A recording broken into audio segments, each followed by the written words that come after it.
오늘은 구약성경 이사야 6장 1절로 13절 말씀에 근거해서 사명감을 가지고라는 주제로 말씀을 드리려고 합니다. 이사야는 주전 2700여 년 전에 유대 귀족인 시온의 아모스가에서 출생합니다. 그는 유대 귀족들과 교제하면서 상류사에 살았어요. 그러니까 이 사람은 귀족이었고요. 상류층 인사였다 그 말입니다. 그런데 나이가 들면서 세상에 대해서 눈을 뜨게 되었고 그 민족이 겪고 있는 문제가 무언가를 알기 시작했습니다.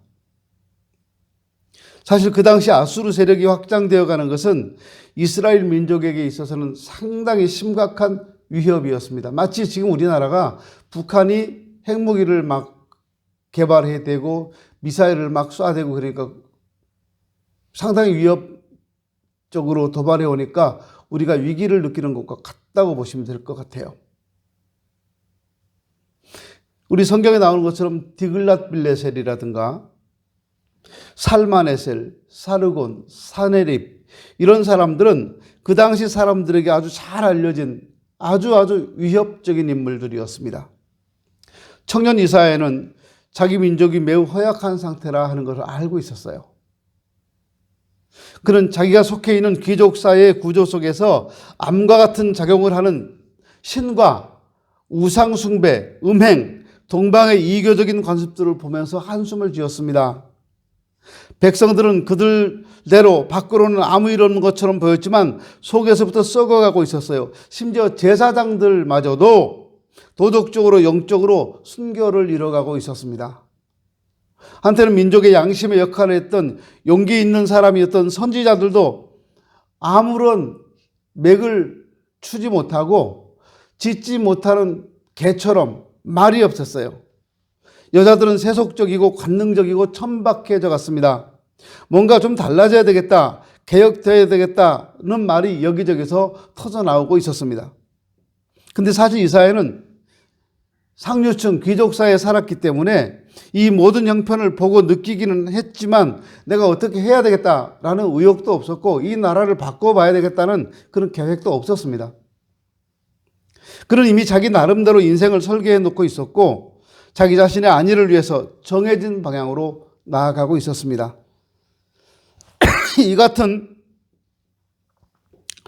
이와 같은 귀족 출신 청년 이사야에게 충격적인 사건이 하나 발생하는데 그것은 그 당시 의로운 삶을 살아보겠노라고 애쓰던 극소수의 사람들이 있었는데 그 중에 한 사람이었던 왕 우시야라는 사람의 죽음이었습니다. 아직 20대 젊은이였던 이사야는 우시야를 잃고 크게 슬퍼합니다. 우시야의 죽음은 유대 민족들에게는 매우 불행한 일이었어요. 우리는 이 옛날 이야기를 통해서 하나님께서 이 세상을 향해서 가지고 계신 계획을 통찰하는데 도움을 우리가 얻을 수 있었으면 좋겠습니다.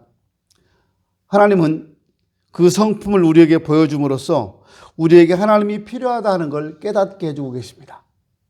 우리는 하나님이 필요한 사람들입니다. 이것은 하나님께서 사명에 대해서 우리에게 깨닫게 해주시는 과정인데요. 우리는 누구나 이 세상에 태어날 때 하나님께로부터 신분을 맡아 가지고 왔습니다. 이 사명을 알게 하실 때 굶주리고 있는 수백만 명의 사람들이나 흑암 속에서 헤매고 있는 이방인들을 보여주신 것이 아니라 먼저 나 자신을 보게 하셨어요. 내가 누구인가? 하나님이 이렇게 1대1의 관계에서부터 시작을 하십니다. 난 누구인가?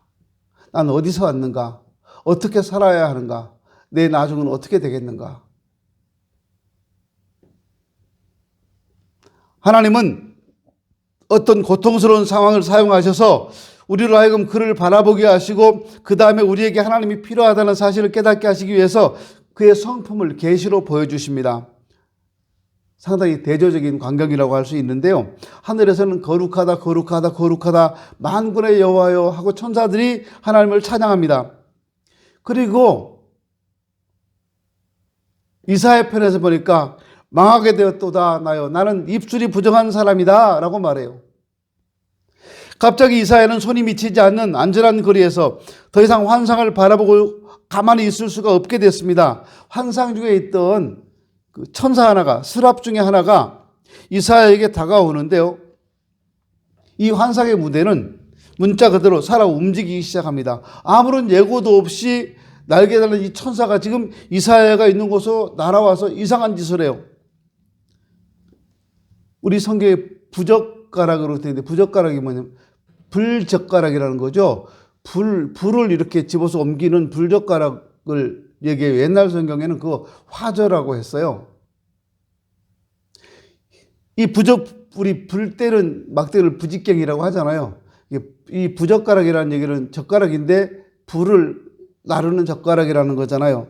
이 불젓가락으로 천사가 멀겋게 달아오른 핀 숯덩이를 들고 와서 이사야 입을 지져버립니다. 입술에 그 뜨거운 숯불이 닿는데 얼마나 뜨겁겠어요. 근데 이 천사가 이렇게 말해요. 보라, 이것이 네 입에 닿았으니 네 악이 제하여졌고 네 죄가 사하여졌느니라. 스랍은 뜨겁게 핀 숯으로 이사야의 몸을 건드립니다. 입술이에요, 입술. 여기에 의미가 있다고 봐요. 이사야는 막 자기가 입술이 부정한 죄인이라는 사실이 시인합니다. 아마 젊은 선지자 이사야는 자기가 하나님께 봉사할 자격이 없다는 것을 사람들에게 막 말했던 것 같아요. 우리도 그렇지 않습니까? 뭔가를 맡기려고 하면, 교회에서도요. 뭔가를 맡기려고 하면 나는 요즘 몸이 안 좋아서요, 목사님 못하겠어요. 다른 사람 시켜주세요. 병이 있다는 거예요. 그럼 못 시키죠. 목사님, 나는 사람들 앞에서 말을 잘 못해요. 목사님, 나는 벌벌 떨어요. 목사님, 나 시키면 교회 안 와버릴 거예요.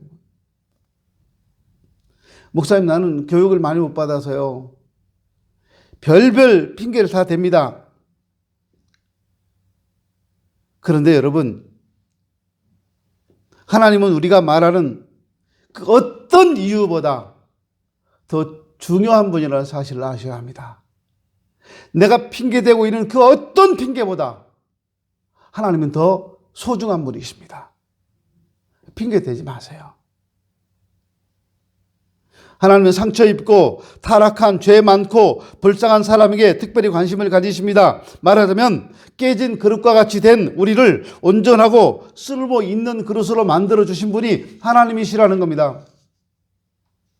천사가 이사야의 입술을 활활 타는 숯으로 건드리면서 무슨 말 합니까? 네 악이 죄해졌다. 네 죄가 사해졌다 말해요. 얼마나 멋진 확증입니까? 죄가 많은 곳에 은혜가 더욱 넘친다고 성경은 말하고 있는데요. 이사야가 숨기고 인정하기를 부끄럽게 여겨왔지만 내 힘으로 어떻게 할 수 없었던 일을 하나님이 해결해 주신 겁니다. 하나님은 우리에게 소망을 주심으로 우리 자신이 쓸모 있는 존재라고 하는 걸 알게 해주십니다. 나에겐 하나님이 필요한 것을 깨닫게 해주셨고 난 하나님 앞에 쓸모 있는 사람이라는 걸 알게 해주신다는 거예요. 우린 다 쓸모 있는 사람들입니다.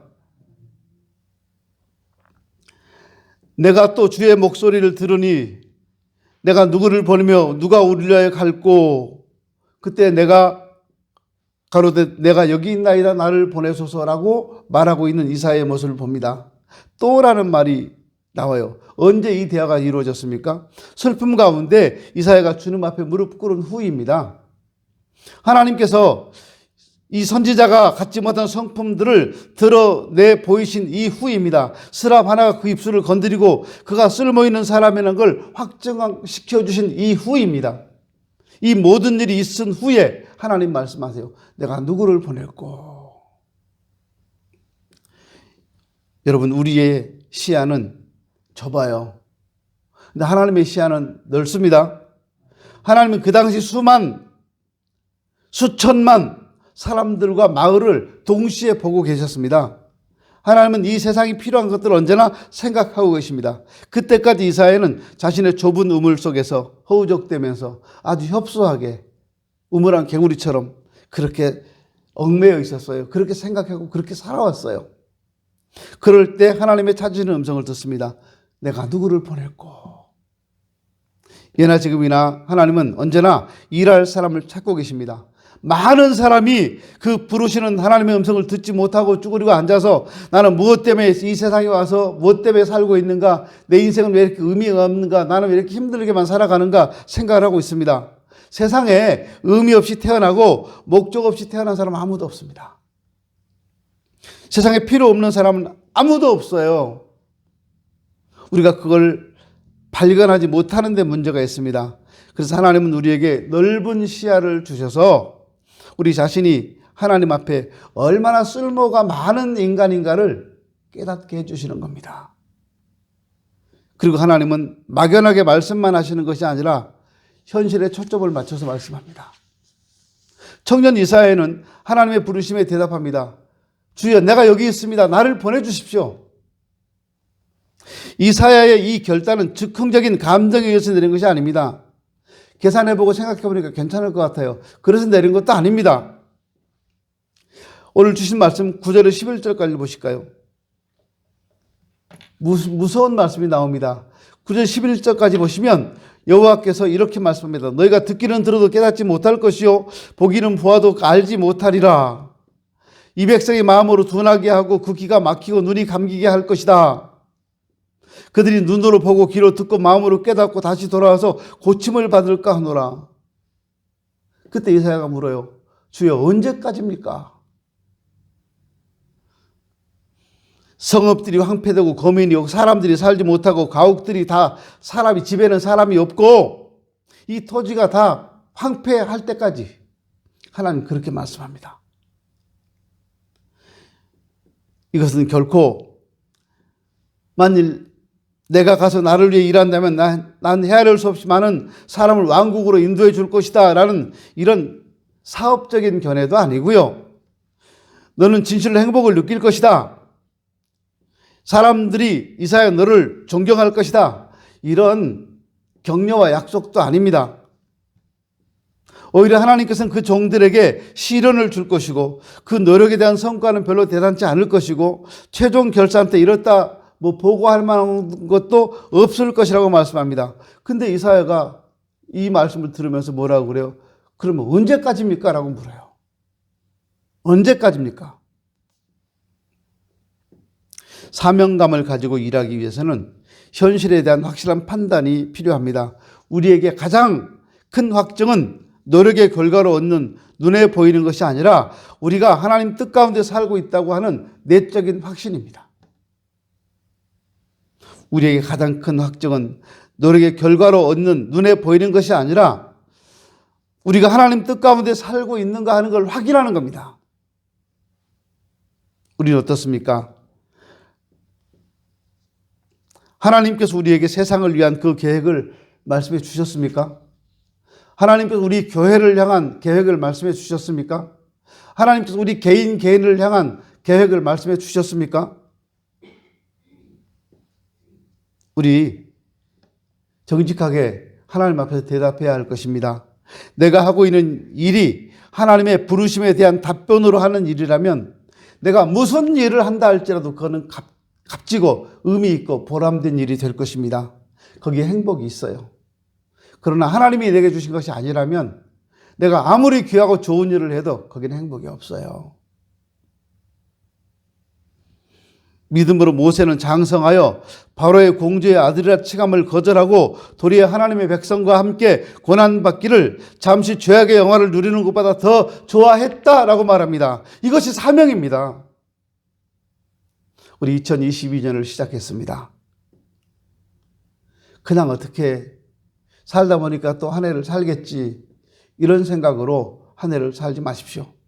하나님이 내게 주신 분명한 사명을 가지고 한 영혼이라도 주께로 돌아오게 하겠다. 가족을 주님 품으로 다 돌아오게 하겠다라고 하는 분명한 확신을 갖고 사명을 갖고 시작하십시오. 그럴 때 우리 인생이 행복하고 그럴 때 우리의 삶에 하나님 주시는 기쁨이 있게 될 것입니다. 기도합니다.